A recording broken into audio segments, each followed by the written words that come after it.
네, 이번 시간은요, 2013년 6월 2일 날 시행했던 원론 문제를 연습을 하도록 하겠습니다. 자, 1번 문제 봅니다. 폴리염화 비닐이 연소할 때 생성되는 연소가스에 해당하지 않는 것은 이렇게 되어 있습니다. 그죠? 연소 반응이라고 하는 것은 가연물질이 산소와 결합하는 반응이죠. 그죠? 이런 그 연소 반응은 화학 반응이에요. 화학 반응. 화학 반응은 반응 물질을 통해서 전혀 다른 새로운 생성 물질을 만들어내는 거예요. 생성 물질을 만들어내는데, 근데 이제 이게 전혀 엉뚱한 것이 나타나진 않겠죠. 그죠? 엉뚱한 것은 나타나지 않을 거고, 이 가연물이 어떤 것이냐에 따라서 생성 물질이 어때요? 달라질 거예요.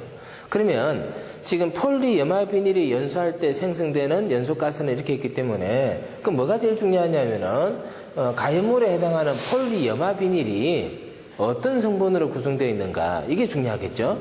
그래서 폴리염화 비닐이 어떤 거냐 하는 것은 그 밑에 보면 이제 화학식이 하나 나와 있어요. 그죠? 폴리염화 비닐은 C가 2개 있고요. C가 2개 있고, 그 다음에 이제 H가 몇 개입니까? H가 2개고요. 그 다음에 CN, 염소로 구성이 되어 있는 거예요. 이게 이제 폴리염화 비닐이에요. 그럼 여기에다 이제 뭐가 결합이 되는 거죠? 산소가 결합이 되어져서, 이런 것들이 서로 결합이 되어져서 나오는 가스들이 바로 뭐예요? 연소가스거든요. 그러면은, 연소가스라고 하는 것은 여기 나왔던 성분, 외의 성분들이 나올 수는 있을까요? 없을까요? 그건 없어요. 그죠? 그래서 지금 거기 보면은, 가번에 보면요, HCl, H 있고 Cl 있잖아요. 나에 보면 뭐가 있어요? C가 있고요, O가 있죠, 그죠? 다에 뭐 있어요? C가 있고 O가 있잖아요. 라에 보면요, S가 나오는데 황은 있어요, 없어요? 없어요. 황은 없어요, 그죠? 그럼 이제 이 문제는 어떤 문제냐면 결국은 폴리염화 비닐의 그 구성이 어떻게 되어 있느냐? 폴리염화 비닐의 화학식을 아는 게 어때요? 제일 중요한 문제예요, 그죠? 제일 중요한 문제고, 화학적 반응이라고 하는 것은 가연물과 산소가 결합하는 반응을 통해서 가연물이 아닌, 산소가 아닌 전혀 다른 물질이 만들어지는 거예요. 그게 화학적인 거예요. 화학적이라 하지만은 기본적인 본성은 버릴 수 있어요, 없어요? 없다는 거예요. 그래서 1번은 옷뜻 보기에는 굉장히 어려운 문제 같은데, 우리가 폴리염화 비닐이 어떤 화학식을 갖고 있는가를 알면은 굉장히 쉬운 문제예요, 그죠? 굉장히 쉬운 문제입니다. 그래서 정답은 라번으로 하시면 되고요. 그럼 이제 우리는 뭘 해야 되겠어요? 폴리염화 비닐의 화학식이 어떤가? 이거 어때요? 외워야 되겠죠, 그죠? 외우게 되면은, 뭐, 요런 정도의 화학식은, 조금만 연습하면 금방 할 수가 있습니다. 자, 그래서, 1번 문제는, 라번을 정답으로 합니다. 자, 그 다음에 2번 문제입니다. 물의 정발 잡열은, 약 몇 칼로리 퍼 그램인가? 이렇게 나왔습니다, 그죠? 물은 우리 소방에서 뭘로 사용되느냐 하면은 소화약제로 사용되어져요. 소화약제로서 물은 굉장히 강력합니다. 굉장히 강력한데, 우리가 보통 불이 났다 이러면요, 어때요? 기본적으로 물을 가지고 불을 꺼야 되겠다, 이런 생각을 하는데, 그럼 과연 이 물은 어떠한 소화작용을 가지고 있느냐 하는 얘기예요. 먼저 물에 관한 물리적 성질에 대해서 얘기를 한번 해보겠는데, 물이 가질 수 있는 열적 성질에서 지금 해설해 보면요, 비열이 얼마다, 그 다음에 기화열이 얼마다, 자, 이런 얘기가 나와 있어요, 그죠? 자, 그래서 물은 이러한 성질 때문에 소화약제로 사용되는 겁니다. 그럼 일반적으로 우리는 연소가 될 때는 세 가지 요소가 반드시 필요해요. 그게 뭐냐면은 가연물질이 있어야 되고요, 산소가 있어야 되고, 점화원이 있어야 됩니다. 점화원이라고 하는 것은 열 에너지를 말하는데, 이 점화원이 있어야 돼요. 점화원이 있어야 되는데, 이때 이제 이 세 가지가 갖추어졌을 때 우리는 연소의 3요소다, 이렇게 얘기를 하거든요. 그럼 이제 불을 끌 때는 어떻게 끄느냐? 이 연소의 3요소를 서로 반응을 하지 못하게, 결합을 하지 못하게 만들면 돼요. 그래서 가연물질을 없애는 방법이 있어요. 불을 끄는 방법에서 가연물질을 없애는 방법은 뭐라고 그러냐면은 제거라 그래요. 제거. 그 다음에 이제 산소는 공기 중에 21% 정도의 농도를 갖고 있는데, 이 농도가 15% 이하로 떨어지면은 탄소나 수소로 구성된 물질들은 어때요? 연소가 잘 안 돼요. 그래서 산소의 농도를 떨어뜨리는 방법이 뭐예요? 질식입니다. 질식. 그 다음에 이제 세 번째는 점화원이라고 하는 것은 열 에너지를 말하는데, 열 에너지요. 가연물과 산소가 반응을 하기 위해서는 활성화가 되어야 되는데, 이 활성화를 시켜주는데 필요한 에너지가 바로 뭐예요? 점화원 열 에너지거든요. 이 열 에너지를 시켜줘 버리면은, 열 에너지를 제거해 버리면은, 가연물과 산소가 활성화되지 않기 때문에 반응을 할 수가 없어요. 그래서 이 열 에너지를 제거하는 행태를 뭐라고 하냐면은, 냉각소화라 그래요. 냉각소화. 그러면 물은요, 이러한 특성을 가지고 어디에서 작용하느냐? 여기에서 역할을 하는 거죠. 냉각요. 열적인 특성입니다. 여기 보면요, 비열이라고 하는 것은요, 공학단위가 어떻게 되어 있습니까? 어떤 물질 1g의 온도를 1도씨 올리는데 필요한 열량이 얼마입니까? 이게 뭐예요? 비열이에요. 그죠? 그 다음에 기화열이라고 하는 것은 물이라고 되어 있는 액체 상태의 물질을 수증기로 만들 때, 기체로 만들 때 g당 얼마가 필요합니까? 하는 게 바로 뭐예요? 기화열이거든요. 그래서 여기에는 다 어떤 개념이 들어가 있어요? 열적인 개념이 들어가 있어요. 열적인 개념이. 자, 그래서 이제 이런 것들에 의해서 이제 소화를 한다고 했을 때는 그건 당연히 뭐가 될까요? 냉각 소화가 되겠죠. 근데 이제 우리 문제는 뭐냐면은 물의 기화열, 정발 잠열이 얼마입니까? 이렇게 물어본 거예요. 물의 정발 잠열이 얼마입니까? 자, 물은 1g의 물을 전부 수증기로 변환시키는 데는요, 얼마가 필요하냐면은 539칼로리가 필요해요. 539칼로리. 그래서 요거는요, 물이라고 하는 놈이 가지고 있는 고유한 특성치예요. 그래서 물의 정발 잠열은 얼마다? 539다. 539다. 이렇게 어때요? 그냥 기억을 해야 되는 거예요. 이게 이제 539라고 하는 겁니다. 자, 그 다음에 이제 물의 비열은 그럼 얼마일까? 물의 비열은요, 물 1g의 온도를 1도씨 올리는데 필요한 열량은 1칼로리입니다. 1칼로리. 이게 뭐예요? 물의 비열이에요. 그래서 물의 비열이라든지, 그 다음에 이제 정발 잠열이라든지, 이런 것들은 그냥 그대로 어때요? 기억을 하고 있어야 되는 거예요. 이건 할 수 있죠, 그죠? 할 수 있어야 돼요, 이거는. 문제에서 아주 많이 거론되고 있기 때문에. 자, 그래서 539 하면 됩니다. 자, 물이 가지고 있는 소화 효과에 대해서는 문제가 많이 거론되어져요. 문제가 많이 거론되어지는데, 지금 이제 여기서는 뭡니까? 정발 잠열이라고 물어봤기 때문에 539만 알면 되는 거예요, 그죠? 일단 여기서는 여기까지만 합니다. 자, 그 다음에 이제 3번 문제 가볼게요. 3번 문제는 뭐냐면은, 이산화탄소의 성질에 관한 설명으로 틀린 것을 냈습니다. 이산화탄소. 이산화탄소는 우리가 어떻게 활용하느냐. 자, 요거 소화약제로 활용해요. 소화약제로. 그래서 이산화탄소를 소화약제로 활용한 소화설비를 뭐라 그래요? 이산화탄소 소화설비다. 이렇게 하잖아요. 그죠? 자, 그러면 이제 이 이산화탄소가 어떻게 해서 불을 끌 수 있느냐. 자, 가장 기본적인 것만 얘기합니다. 이산화탄소는 탄소가 산소 2개랑 결합되어 있는 형태가 바로 뭐예요? 이산화탄소예요. 탄소가 산소 2개랑 결합되어 있는 형태가 이산화탄소인데, 이 탄소는 산소를 2개를 결합하고 있으면요, 더 이상 산소가 필요 없는 상태가 돼요. 그래서 더 이상 산소가 필요 없기 때문에 완전히 산화가 되어졌다 해서 이산화탄소는 완전 산화물이다 이렇게 얘기해요. 더 이상 산소랑 반응을 하지 않습니다. 산소랑 반응을 하지 않기 때문에 연소 반응이 일어나지 않는 거죠. 그래서 이산화탄소를 뭐라고 그래요? 불연성 물질이다 이렇게 얘기하는 거예요. 불연성 물질이다. 그러니까 이제 이 이산화탄소를 이제 공급을 하게 되면은 산소랑 반응하지 않는 이산화탄소는 자기는 안 타니까 뭔가 이제 불을 끄겠는데, 그럼 어떻게 불을 끄느냐? 이산화탄소는 요놈의 자신이 가지고 있는 힘이 굉장히 세요. 그래서 어떻게 표현하냐면 자체 전기압이 크다라고 얘기하거든요. 자체 전기압이 크다. 그래서 이산화탄소를 방출하게 되면은 산소가요, 이산화탄소를 해주고요, 가연물에 반응을 할 수가 없어요. 그래서 산소를 막아버리는 거죠. 산소를 막아버리니까 그게 무슨 효과예요? 질식작용이죠. 그래서 이산화탄소가 갖는 가장 중요한 소화 효과는요, 질식작용입니다. 질식작용이고요. 그 다음에 이제 이산화탄소는 질식작용 말고도 약간의 냉각 효과, 자, 이런 거 가지고 있고요. 또 어떤 효과가 있냐면 피복 효과, 이런 효과를 갖고 있어요.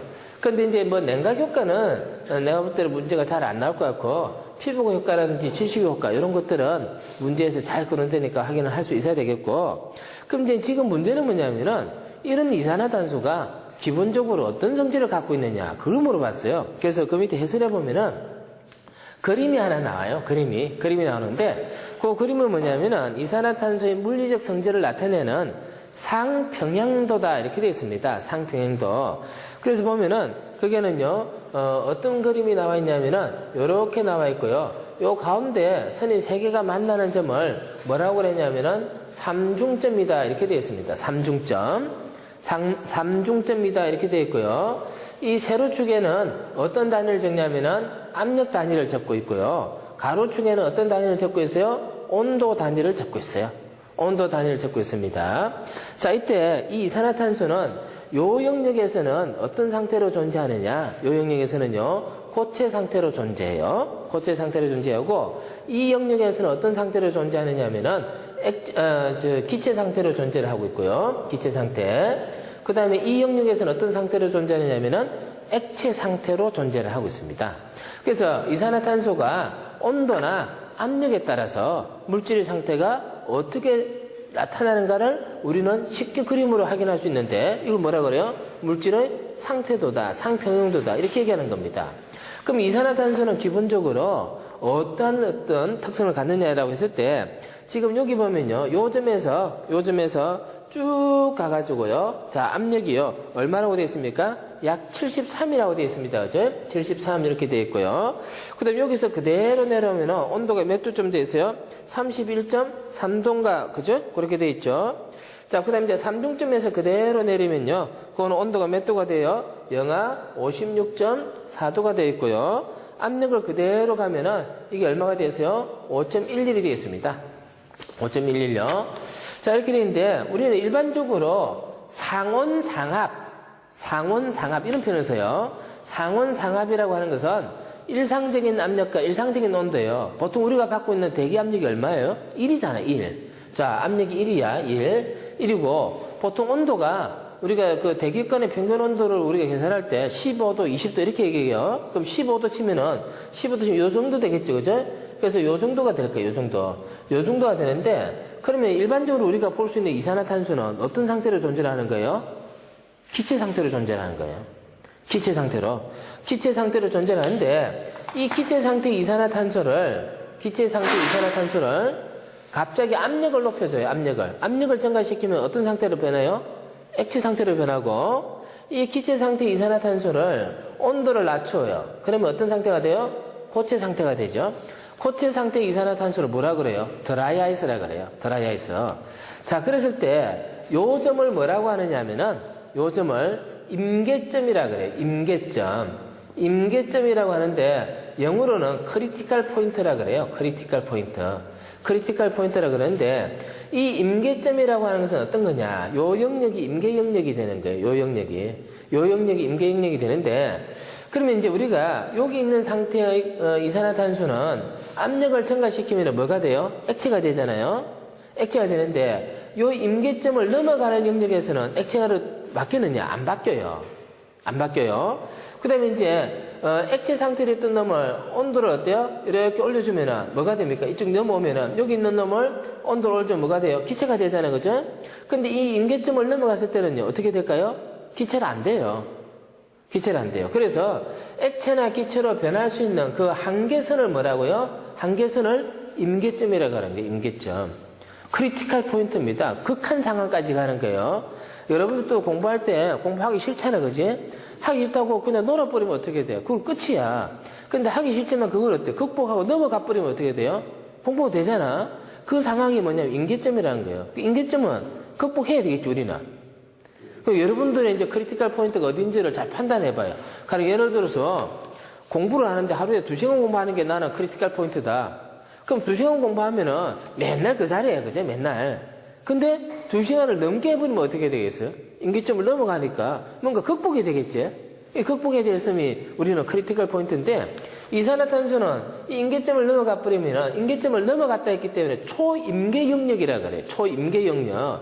여기서는 물질의 상태 변화가 온도나 압력의 변화에서 일어날까요? 안 일어날까요? 아니라는 그런 영역이 되는 겁니다. 그러면 결국 이제 우리는 이산화탄소였을 때는 요 범위 안에서만 어때요? 판단하는 거예요. 그지? 이 범위 안에서만 판단을 하는 거예요. 이 범위 안에서 어떻게 하는 거야? 여기 있는 놈을 고체로 만들고 싶어. 그럼 어떻게 하면 돼? 온도를 낮춰주면 돼요. 그죠? 여기 있는 놈을 기체로 만들고 싶어. 그럼 어떻게 돼? 압력을 낮춰주면 되는 거야. 무슨 말 알겠어요? 그래서 물질의 상태를 이산화탄소를 어떻게 상변화를 시킬 것인가 이런 것들을 쉽게 확인할 수 있는 게 바로 뭐예요? 상평형도라고 하는 겁니다. 자, 그럼 됐죠, 그죠? 근데 이제 이산화탄소는 잘 봐야 되는 게 뭐냐면은 상온 상하부에서는 어떤 상태로 존재하는 거야? 기체 상태로 존재해. 우리는 소화약제로 활용할 때 고체 상태의 소화약제는 있어요, 없어요? 없어. 활용할 수가 없어, 그지? 그럼 어떻게 돼 있어야 돼? 액체로 돼 있어야 되거든. 그래서 이산화탄소를 액화를 시키는 거지. 액화를 시키려면 어떻게 해야 되겠어요? 압력을 증가시켜야 되겠죠, 그죠? 그럼 액화가 되는 거야. 그거 이제 그런 것을 우리가 쉽게 판단할 수 있는 거예요. 자, 문제 가번에 보면 임계온도는 31.35도다. 뭐 요 그림에 31.3 있는데 그거 맞는 말이죠, 그죠? 자, 전기 비중은 약 0.8로 공기보다 가볍다라고 했는데 요게 틀렸죠. 요거는 굉장히 많이 나오는 얘기예요. 굉장히 많이 나오는 얘기인데 우리 이제 공기는요 대부분이 이제 뭘로 구성되어 있어요? 질소로 구성되어 있기 때문에 공기 비중은 얼마가 되는 거예요? 29가 되는 거죠. 요거는 뭐 문제 여러 번 했고, 그럼 이제 이산화탄소는 비중량이 얼마가 되느냐, 그죠? 이산화탄소는 탄소는 얼마예요? 10이고 산소는 얼마예요? 16이야. 여기 두 개 있잖아. 그래서 이거 다 하면 얼마가 돼? 44가 돼요. 그래서 이산화탄소 분자량은 44가 되는 거야. 공기는 얼마고? 29고. 그럼 이산화탄소는 공기보다 무거워요, 가벼워요? 무거워요. 얼마 정도 무거우냐? 약 1.5배 정도 무거워요. 그래서 이산화탄소 약자를 방출하면은 이놈이 공기 중에서 떠다니는 게 아니고 어떻게 될까? 깔아앉을 거예요, 그죠? 깔아앉을 거예요. 화재가 반응이 일어나는 화염면에 이산화탄소가 깔아앉아요. 근데 이산화탄소는 불에 타, 안 타? 안 타지. 안 타기 때문에 화염면을 덮어버리니까 뭐가 되는 거예요? 산소 공급이 안 되니까 불이 꺼지는 거죠. 그러한 소화 효과를 뭐라 그래? 피복 효과라 그래요. 피복 효과. 그래서 피복이라는 말이 나오면은 피복이라는 말은 어디서만 나와요? 이산화탄소에서만 나와요. 이산화탄소에서 피복이라는 얘기를 할 때는 항상 어떤 얘기를 할까? 공기보다 몇 배 무겁다? 1.5배 무겁다. 이 얘기를 하고 있는 거예요. 그래서 2번 틀렸죠? 2번 틀렸어. 자, 전기적으로는 비전도성이다. 전기가 안 통해요. 전기가 안 통하면 전기 화재에도 어때요? 적합한 거지? 그래서 사실은 가스상의 소화약제들은 굉장히 유용합니다. 물로 인한 피해가 없고요. 전기로 인한 피해가 없어요. 그죠? 자, 그 다음에 이제 무색무취되어 있는데, 문제는 뭐냐? 이놈이 무색무취고요. 그 다음에 사람도 호흡에 있어서 이산화탄소 농도가 높아지면 호흡이 잘 안 돼요. 그죠? 사람이 질식할 염려가 있다. 이산화탄소 농도가 큰지, 농도가 높은지 낮은지 이거 어때요? 우리 구분할 수 있어요? 없어요? 못해요. 무색무취니까. 그래서 이제 그런 게 문제라고 하는 거지. 일단은 문제가 없다. 그죠? 그래서 이제 거기에 관련된 얘기를 쭉 적어놨어요. 무색무취고 임계온도는 31.35도고요. 전기 비중은 약 1.52로 공기보다 무겁고요. 비전도성이니까 전기 화재에 적합하고 허용 농도라고 하는데 그거는 사람들이 호흡하는 데 있어서 필요한 허용 농도를 말합니다. 그래서 0.5% 정도가 되고요. 3종점 나옵니다. 이산화탄소 농도가 6% 이상이 되면요. 사람은 호흡이 곤란해지는데 이런 정도까지 농도가 증가하지는 않아요. 네. 자, 그래서 3번 그 여러 가지 얘기를 했는데 정리를 잘 하도록 합니다. 이산화탄소는 이제 그런 물리적 특성에 관한 얘기들을 문제에서 많이 물어봐요. 자, 4번 문제 갑니다. 경유 화재 시 주수에 의한 소화가 부족당한 것은 자, 물은 아주 다양한 소화약제로 활용되고 있는데 물을 사용할 수 없는 경우들이 많아요. 물을 사용할 수 없는 경우들이 많은데, 자, 우리가 화재를 구분할 때 A급, B급, C급, D급으로 구분하는데요. A급 화재에 있어서는 물을 사용하는데 전혀 지장이 없어요. A급은 물을 사용할 수 있습니다. 근데 B급 화재는 기름 화재잖아요. 기본적으로 물을 사용할 수 없습니다. 왜 물을 사용할 수 없느냐 하면 물을 사용하게 되면은 화재가 어떻게 돼요? 확산되기 때문에 물을 사용할 수가 없습니다. 자, 그 다음에 C급 화재, 전기 화재인데요. 물을 사용할 수 없습니다. 왜 물을 사용할 수 없느냐? 여기는 감전의 문제가 있기 때문에 물을 사용할 수 없어요. 자, 그 다음에 D급 화재, 물을 사용할 수 없습니다. 왜 물을 사용할 수 없느냐? 금속 화재는 발열이 굉장히 많기 때문에 물이 어때요? 분해가 되어서요. 분해가 되어서 폭발성이 있는 수소가스가 발생되기 때문에 물을 사용할 수가 없습니다. 그럼 지금 문제는 뭐예요? 경유 화재에 물을 사용할 수 없는 이유가 뭐냐? 경유는 뭡니까? 기름 화재잖아요. 그죠? 그러면 어떤 단어를 찾으면 돼요? 확대 찾으면 되죠? 답은 몇 번이에요? 1번이잖아요. A번. 그죠? A번. 아주 쉬워. 그죠? 그렇게 차단되면 돼요. 자, 근데 그러면 이제 물은 A급밖에 못 쓰느냐? 아니에요. 물이라고 하는 거는 어떻게 뿌르느냐, 물을 어떻게 방수하느냐, 그에 따라서 소화효과는 굉장히 달라질 수가 있다. 굉장히 달라질 수 있다. 자, 어떤 형태로 물을 주소하느냐 하면은 분무합니다. 분무. 분무한다는 것은 스프레이 한다는 얘기죠. 분무한다는 것은 스프레이 한다는 얘기입니다. 자, 그러면 이제 스프레이 하게 되면 어떻게 되느냐? 당연히 A급 화재 효과 좋아요. B급 화재도 쓸 수 있어요. C급 화재도 쓸 수 있어요. D급 화재는 못 써요. 분무를 한다 하더라도 H2로 구성되어 있기 때문에요. 자, 그 다음에 또 물은 어떻게 할 수 있느냐? 물이 가장 주성분이 되는 소화약제가 뭐가 또 있을 수 있냐면 포라는 게 있어요. 포. 포라고 하는 것은 뭐예요? 물방울을 만든 거죠. 그죠? 물방울 만든 거예요. 그래서 A급 화재 쓸 수 있어요. A급 화재. 그 다음에 B급 화재 쓸 수 있어요. C급 화재 못 써요. 물방울이 이렇게 있는데 물방울이 가령 분무가 되면은 작은 물방울로 떨어져 있기 때문에 전기가 전도가 안 돼요. 근데 포는 어때요? 이렇게 큰 물방울로 이렇게 결합이 됐기 때문에 전도가 어때요? 되거든요. 자, 역시 마찬가지 여기 못 써요. 그죠? 여기 못 써요. 그래서 물을 사용할 수 있느냐 없느냐 하는 거, 이것도 어때요? 문제로 많이 거론되는 겁니다. 자, 이렇게 정리하면 되겠어요. 그래서 4번은 가번 정답하면 돼요. 자, 그 다음 5번요. 5번 바로 여기서 보면 되겠네요. A급 화재의 가연물질과 관계가 없는 것은 했습니다. 그죠? A급 화재는 무슨 화재예요? 일반 화재예요. B급 화재는 뭐예요? 유류 화재예요. C급 화재는 뭐예요? 전기 화재예요. D급 화재는 뭐예요? 금속 화재입니다. 그죠? 금속 화재. 자, 그러니까 이제 A급 화재는 섬유, 목재, 종이, 이거 다 A급이에요. 기름, 유류, 이건 뭐예요? B급 화재죠. 그죠? 이건 뭐 5번은 아주 쉬운 문제고. 그래서 때 이제 우리는 A급, B급, C급, D급을 쉽게 구분하기 위해서 뭘 해요? 색깔을 사용해요. 색을 사용하는데, A급 화재는 일반적으로 무슨 색을 써요? 이거 뭐 기본이니까 백색. 그 다음에 B급, 기름은요, 어떻게 주로 표현해요? 황색. 황색이죠, 그죠? 그 다음에 이제 C급 전기 화재는 뭡니까? 청색. 요거는 뭐예요? 무색이죠, 무색. 그래서 뭐 기름을 황색으로 표현하는데, 요거는 이제 나중에 가면, 여러분들 이제 위험물 시설에 대해서 공부하면은, 기름과 관련된 것에서는 황색으로 표현하는 부분들이 나와요. 황색으로. 그때 이제 이런 게 나오는데, 기름은 황색입니다. 그래서 5번은 그냥 라번 하시면 될 것 같아요. 자, 그 다음에 이제 6번. 연소의 3요소와 4요소의 차이를 제공하는 요소는, 뭐 이런 거는 너무 쉬운 문제죠. 그죠? 3요소와 4요소는 뭐가 다르냐? 하는 거예요. 자, 3요소는 뭐가 있어요? 가연물, 그 다음에 산소, 그 다음에 점화원. 가연물, 산소, 점화원, 이 세 가지를 연소의 뭐예요? 3요소라고 그래요. 3요소. 여기다가 이제 하나가 더 들어가요. 이런 반응들이 지속적으로 나타날 수 있는 연쇄적인 반응, 연쇄 반응. 요까지 넣으면 요거 뭐가 돼요? 4요소가 되죠. 연소의 4요소. 그래서 3요소와 4요소의 차이는 뭐예요? 연쇄 반응이죠. 3요소와 4요소의 차이는 연쇄 반응이에요. 이렇게 이제 구분하면 되겠고, 그 다음에 이제 요걸 다시 나눴을 때, 이렇게 한번 또 구분해 봅시다. 3요소 중에서 가연물질과 산소가 어떻게 구성되어 있느냐 하는 것은 연소를 할 수 있는 아주 중요한 조건 중에 하나예요. 그래서 이 두 가지는 우리는 뭐라고 표현하냐면 물질 조건이라고 그래요. 물질 조건. 물질이 갖춰져야 돼요. 물질만 있으면 되느냐? 그러지 않아요. 에너지도 있어야 돼요. 에너지 조건이 갖춰져야 돼요. 에너지 조건이. 물질 조건을 표현하는 것은 뭐냐면 연소 범위죠. 연소 범위. 연소 범위를 말하는 거예요. 그 다음에 에너지 조건은 뭡니까? 이거는 최소 점화 에너지. 최소 점화 에너지, 요건 뭐예요? 에너지 조건들 이렇게 하는데, 이제 요거는 물질 조건들을 이제 어떻게 나타낼 것이냐 하는 그런 개념들이거든요. 그래서 요것도 같이 확인을 해둡니다. 그래서 기본적으로, 가연물, 산소, 점화원, 이렇게 이제 세 가지를 3요소라고 그러고요. 거기서 이제 연쇄 반응을 4요소라고 그래요.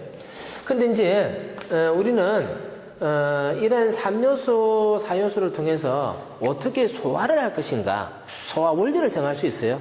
소화 원리를 정할 수 있는데, 가령 가연물질을 통해서 소화를 하겠다라고 하면 그거 뭐가 되는 거예요? 제거 소화가 되는 거지. 그 다음에 산소의 농도를 통해서, 농도제를 통해서 소화를 하겠다. 이게 뭐야? 질식 소화가 되는 거야. 그 다음에 이제 점화원을 통해서 하겠다. 이게 뭐예요? 냉각 소화가 되는 거죠. 그 다음에 연쇄작용을 통해서 연쇄 반응을 억제하겠다. 뭐예요? 억제 소화라 그래. 또는 부촉매 소화라 그래. 부촉매. 보충매요. 그랬을 때 요놈은 요렇게 나누어서요. 요 세 가지는 뭐라 그래요? 물리적 소화 방법이다 이렇게 얘기하고 요거는요 화학적 소화라고 그래요. 화학적 소화, 화학적 반응을 통해서 이제 소화를 한다 이런 뜻이에요. 요렇게 정리해놓으면 이제 뭐 소화 원리까지도 다 확인이 되어졌어요. 자, 그러면 이제 6번 문제는 그렇게 보면 되겠고, 자 이제 7번 문제를 갑니다. 7번 문제는 분말 소화약제에 관한 얘기예요. 분말 소화약제. 먼저 일종 분말 소화약제의 주성분은 했습니다. 주성분은 했는데 분말 소화약제는 어떤 물질이 주성분이 되느냐에 따라서 1종, 2종, 3종, 4종 네 가지로 나뉘어져요. 1종, 2종, 3종, 4종. 자, 근데 이제 1종, 2종, 3종인데 4종은 여기다 적겠어요. 왜 그러냐면은 2종을 좀 더 개선한 게 뭐예요? 4종이거든요.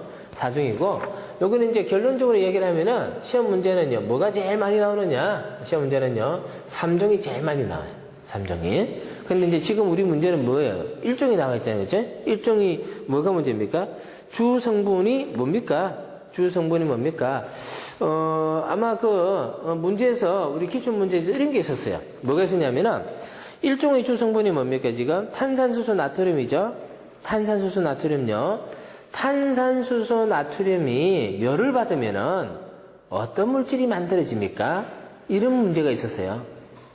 그럼 열 받으면 이게 뭘로 분해가 돼가지고 뭐가 만들어지냐면 이산화탄소가 만들어져요. 그 이산화탄소가 뭐예요? 소화 효과를 가지는 거거든요. 그게 이제 분말 소화약제입니다. 그런 문제가 있어요. 나중에 이제 한번 찾아보도록 하세요. 자, 그렇게 되는데 일종이 가지고 있는 주성분은 뭐냐면은 중탄산 나트륨입니다. 중탄산 나트륨요. 그래서 NaH 그다음에 뭡니까? CO2입니까? 설입니까? CO3. NaHCO3. 이게 이제 중탄산 나트륨 하는 거예요. 중탄산 나트륨. 이종은 주성분이 뭐예요? 중탄산 칼륨이 되죠. KHCO3. 그 다음에 4종은요, 뭐라고 되어 있습니까? 4종은 여기에다가요, 뭐를 더 추가를 해놨어요? 요소를 더 추가해놨어요. 그죠? 그럼 추가했다는 이야기는 뭐예요? 4종이 먼저 만들어지고 2종이 나중에 만들어질 일은 절대로 없겠지.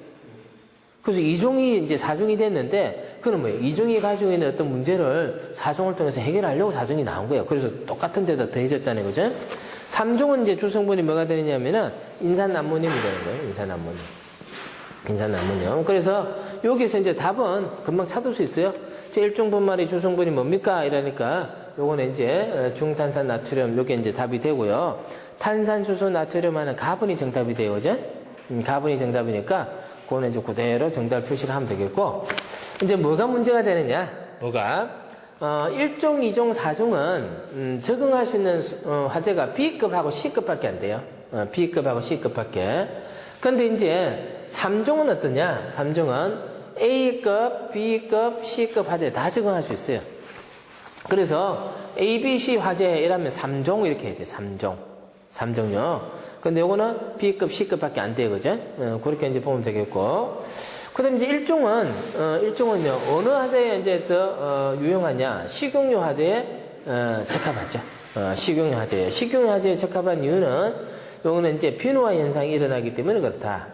그래서, 요런 공부들은 천천히 하고요. 일단 요렇게, 표시를 해 놓습니다. 자, 그 다음에 이제 3종 같은 경우는 어떤 특성을 가지고 있느냐? 3종은요. 3종은 소화 효과 중에서 탈수 탄화작용이라든지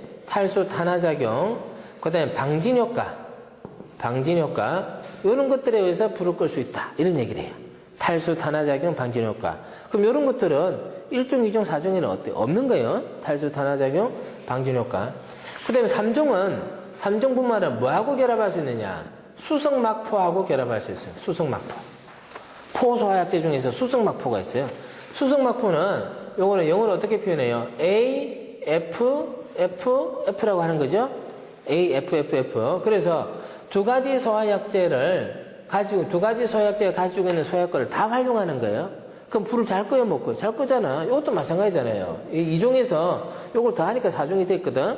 불을 잘 꺼요. 불을 잘 끄는데, 자, 이러한 것처럼 전혀 성질이 다른 두 가지 소화약제를 하나의 소화약제로 활용할 수 있는 경우는 뭐라고 하느냐? TWA라 그래요. 이게 뭡니까? 트윈 에이전트라고 하는 거예요. 트윈 에이전트. 두 가지 소화약제죠, 그죠? 트윈 에이전트 하는 겁니다. 트윈 에이전트. 그래서 이제 이런 어떤 내용들이 나와야 되는 게 3종이에요, 3종. 그래서 실제로 이제 1종보다는 3종에서 훨씬 더 문제가 많이 거론되는데, 우리 문제는요, 지금 요게 나온 거예요, 그죠? 요게 나온 거고. 그 다음에 이제 2종 같은 경우는 이제 중탄산 칼륨이 이제 주성분이 되는데, 이 2종 소화약제의 상품명이 뭐가 있냐면은 퍼플K라는 게 있어요. 퍼플K. 퍼플이 뭐냐면 보라색이라는 뜻이에요. 보라색인데 이 칼륨을 연소를 시키면요 불꽃이 어때요? 자수색 보라색이 나와요. 그래서 퍼플K라고 이제 표현을 합니다. 그래서 뭐 이런 정도만 하면은 분말 소화약제의 이제 1종, 2종, 3종, 4종 그런 전체적인 구분은 가능할 것 같아요. 자, 8번 문제 갑니다. 화재시 온도 상승이 100도씨에서 500도씨로 온도가 상승하였을 때 500도씨의 열 복사 에너지는 100도씨의 열 복사 에너지의 약 몇 배가 되겠는가 하는 겁니다. 자, 복사열 전달에 관한 얘기입니다. 복사라고 하는 것은 뭐였어요? 복사라고 하는 것은 열이 이동하는 방법 중에 하나였죠. 그죠? 열이 이동하는 방법 중에 하나인데 열이 이동하는 방법은 뭐가 있어요? 전도, 대류, 복사 이렇게 세 가지가 있어요. 전도, 대류, 복사.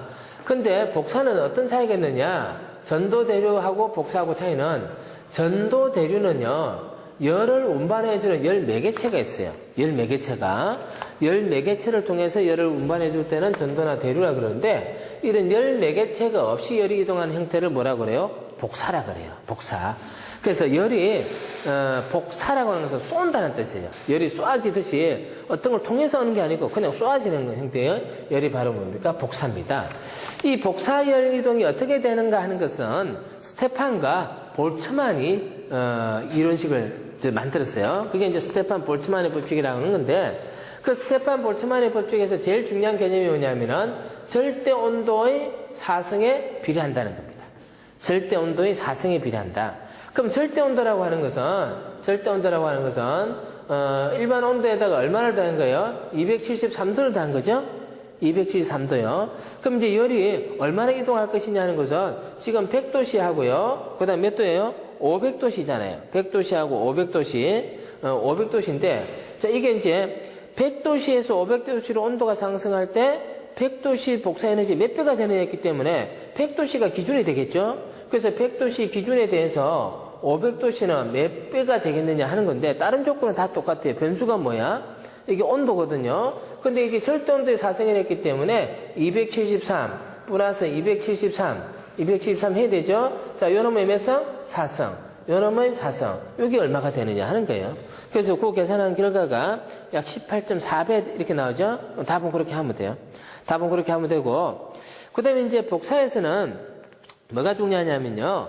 복사열을 어떻게 계산한다고 되어 있어요? 스테판 볼츠만의 상수가 있고, 단면적이 있고, 기하학적인 팩터로서 F가 나와 있죠? 기하학적인 팩터로서 F가 나와 있는데, 그거 뭐냐면은, 복사열이라고 하는 것은 열을 이렇게 내놓는 놈이 있고, 그 다음에 열을 받는 놈이 있어요. 열을 받는 놈이 있는데, 이 열을 내놓고 열을 받는 것들이 가령 이렇게 딱 마주보고 있어요. 그러면 열을 내놓는 만큼 다 받아가겠죠? 근데 이게 딱 마주보고 있지 않아. 이놈은 이렇게 경사가져 있고, 이놈은 이렇게 경사가져 있어. 그럼 이놈이 열을 내놓을 때 어떻게 내겠어? 이렇게 열을 내겠죠, 복사열을. 이렇게 내면은 서로 마주보고 있을 때보다 마주보고 있지 않을 때는 어떻게 돼요? 복사열 전달이 잘 돼야 안 돼요? 안 된단 말이야. 그지? 그래서 이 두 개가 갖는 기하학적인 내용을 나타내는 개수가 바로 뭐예요? F라고 하는 거예요. F. 거기다 표시를 한번 해둡니다. 형상계수, 뭐 이렇게 얘기하는 거예요.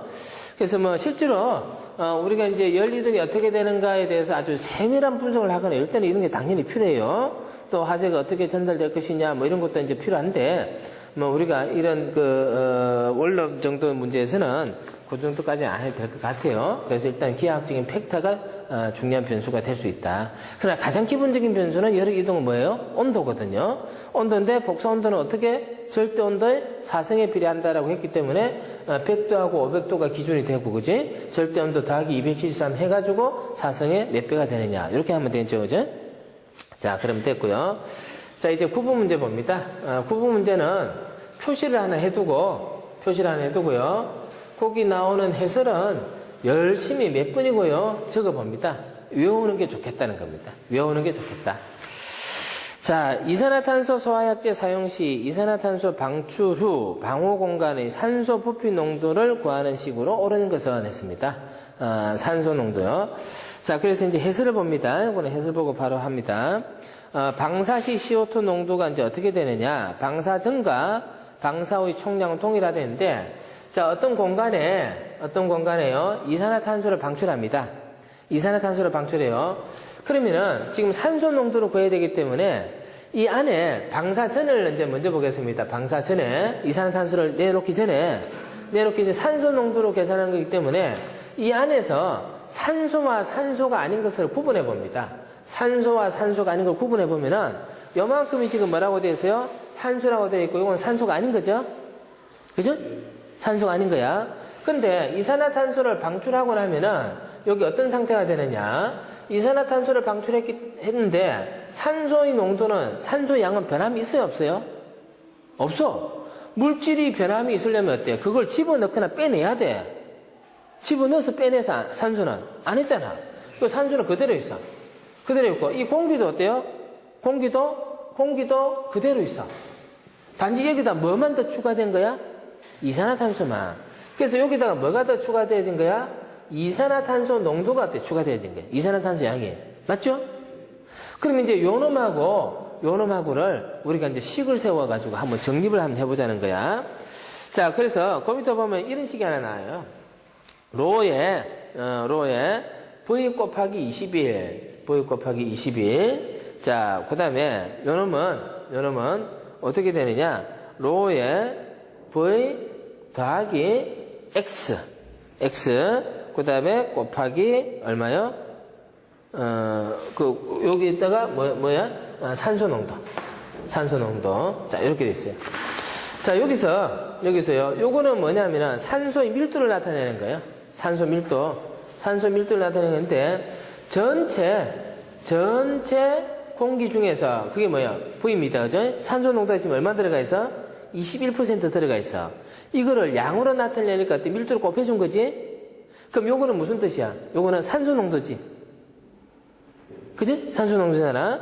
자, 그래서 방사 전과 방사 후의 산소 양은 항상 일정하다는 것을 지금 얘기를 하는 거예요. 요거는 방사 전에 이산화탄소를 방사하기 전에 산소 양이야. 그지? 맞지? 전체 중에서 몇 % 있어? 21%. 밀도 곱해주면 어떻게 돼? 산소 양이 나온단 말이야. 그럼 여기는 이제 산소 양이 어떻게 되는가 봅니다. 자, 여기 보면은 전체 공기의 부피는 얼마가 되는 거야? V 플러스 X.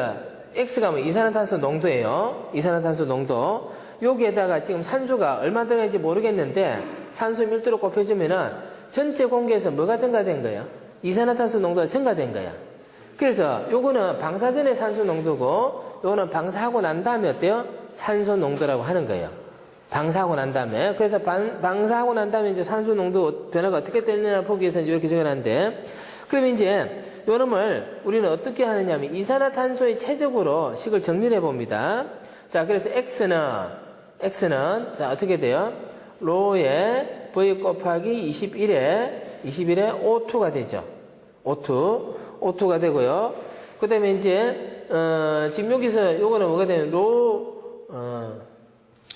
자, 여기서, 식을 먼저, 요거는 어때? 요건 딱 없어지지, 그지? 없어지니까, 식을 좀 더 쉽게 딱 없어지고, 그 다음에 여기에서 V가 넘어가면 뭐가 돼요?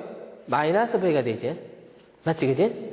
이렇게 되잖아요, 그죠? 자, 이렇게 됩니다. 자, 여기에서요. 지금 여기 보면은 V 곱하기 21 돼 있는데, V 곱하기 21 돼 있는데, 요놈에서 이제 V를 빼내는 거야. 요 식에서 V를 빼내는 거야. V를 공통적으로 빼내면은 어떻게 돼요? V가 빼내면은, 자, O2분의 V가 빠져나오니까 21 마이너스 1이 되죠. V를 빼냈으니까.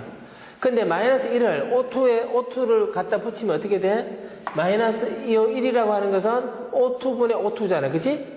그러니까 요거를 살짝 없애주면서 요 뒤에다가 마이너스 O2 이렇게 적으면 되지. 맞아? 됐잖아, 그지? 요게 뭐야? 요게 이산화탄소 농도를 계산하는 식이에요. 그래서 우리가 산소 농도를 어떻게 했을 때 이산화탄소 농도가 얼마가 되느냐, 요걸 판단할 때 요 식을 가지고 하면 돼요. 요 식을 가지고. 근데 이제 지금 문제는 뭐냐면은 산소 농도를 계산한 거야. 요거는 뭘 농도 계산한 거예요? 이산화탄소 농도를 계산한 거잖아. 그러면 산소 농도를 계산하기 위해서는 어떻게 돼? 요 놈을 기준해서 식을 바꾸면 되잖아.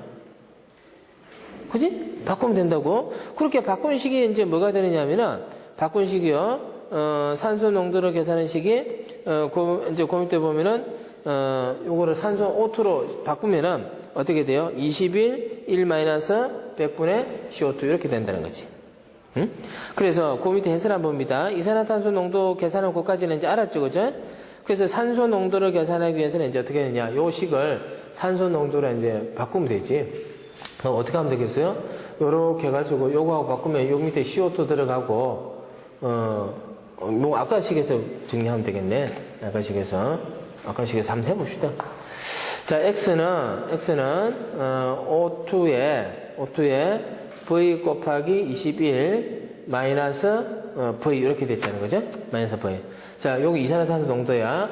그러면은, 요건 다시 적으면은 CO2 플러스 V는 O2분의 V 곱하기 21이 되지.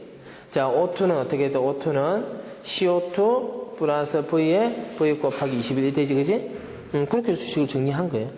그렇게 해서. 자, 그렇게 해서 그건 여러분들 한번 해보면 돼요. 그래서 9번은, 정답을 나번하면 되는데, 이제 요걸 이제 우리는 어디에서 활용할 것인가, 이제 이런 문제가 생겨요. 이산화탄소 약제를 가지고 소화를 할 때, 이산화탄소 약제 농도가 증가되면은 산소 농도는 어떻게 돼? 떨어지게 되겠죠, 그죠? 떨어지게 돼요. 그래서 이산화탄소 농도를 넣었을 때, 이산화탄소를 방사했을 때 산소 농도 변화가 어떻게 되느냐. 반대로 산소 농도 변화를 어떻게 하려면 이산화탄소가 얼마나 공급이 되어져야 되느냐. 이런 것들을 활용할 때 요 식을 쓸 수가 있어요. 그래서 이렇게 찬찬히 다시 한번 읽어보고 거기 나오는 식은 바로 외울 수 있도록 그렇게 정리를 합니다. 자, 그 다음에 10번요. 10번은 이제 프로판가스의 전기 비중은 약 얼마인가 했습니다. 프로판가스의 전기 비중은 약 얼마인가? 공기의 분자량은 29고, 탄소의 원자량은 12, 수소의 원자량은 1이다. 이렇게 되어 있거든요. 이제 가스라는 말이 있고, 전기라는 말이 있어요, 전기. 전기는 이제 베이퍼예요, 그죠? 베이퍼. 가스하고 전기하고 어떻게 달라? 같은 거는 뭐야? 이쪽에 기체라고 하는 거지. 기체라고 하는 건데, 이 베이프라고 하는 것은 어떤 상태? 액체에서 기체가 되었을 때를 베이프라고 그래요. 그래서 이제 프로판 가스는 우리는 액화를 시켰다가 다시 어떻게 해도 또 기화를 시켰다가 이렇게 쓰죠, 그죠? 원래 만들어질 때는 액화가 되어진 가스, 그 가스 상태로 만들어진 것을 우리가 보관하기 위해서 어떻게 하는 거야? 액화를 시켰다가 액체로 보관하고 있다가 사용할 때는 다시 어떻게 되는 거야? 기체로 만들고. 그러다 보니까 이제 가스란 말도 나오고 전기란 말도 나오고 이제 이렇게 헷갈리는 거예요. 이제 그렇게 읽으면 될 것 같고. 그 다음에 이제 여기서 우리가 이제 그 비중이 얼마입니까 했을 때는 공기와 프로판. 이제 요거를 이제 판단해야 되는데 공기는 우리가 이미 29라는 사실을 충분히 잘 알고 있어요. 아까 우리가 CO2에 대해서 비교해봤잖아. 이산화탄소는 얼마였어요? 1.52배 정도다. 44니까. 그럼 이제 그걸 하려면 뭘 알아야 돼? 프로판의 화학식이 어떻게 되는가 그걸 알아야 돼요. 프로판은 화학식이 어떻게 돼요? C가 3개고 H가 8개 있는 게 프로판이에요.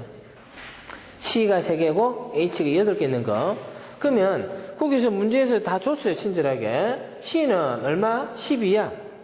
12가 몇 개 있어요? 3개 곱하기 3.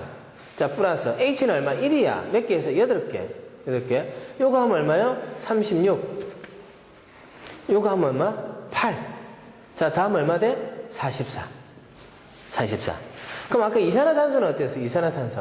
요거 얼마? 12. 요거 얼마? 16 곱하기 2. 요거 하면 얼마? 44. 똑같네, 그지? 똑같네. 그래서 이산화탄소 분자량도 44고, 그 다음에 프로판도 얼마야? 44예요. 그럼 이거 한 몇 배 돼? 1.52배 나오잖아, 그지? 1.52배요. 그래서 10분은 1.52배 이렇게 하면 됩니다. 자, 그래서 이번 시간은 10분까지 하고요. 다음 시간에 11분부터 하도록 하겠습니다.